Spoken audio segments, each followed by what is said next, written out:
edicions del Periscopi i crec que tot el sector editorial, el Premi Llibreter és un dels reconeixements que fan més il·lusió, que rebem amb més satisfacció, perquè significa de reconeixement de part dels llibreters, els que esteu cada dia rere el taulell, treballant dia a dia per fer arribar els llibres a les mans dels lectors, perquè cada dia us arriba una llau de títols i propostes i sabeu que no podeu donar gat per llebre, perquè sabeu com costa, de les dificultats que hi ha, dels moments que no sempre són fàcils. I sí, els llibreters sou fonamentals per fer arribar la bona literatura i cal també reivindicar el vostre paper. I encara més en moments difícils com el que ens està tocant viure. Sou imprescindibles i estem i volem estar al vostre costat i agrair-vos la vostra dedicació.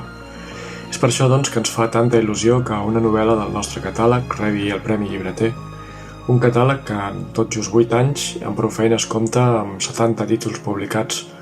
Títols que intentem treballar, cuidar, acompanyar també com sabem i podem. I per tant, amb el Premi Llibreter a Ignot no podíem estar més contents. Ignot és una novel·la imaginativa, enginyosa, enlluernadora, singular, atrevida.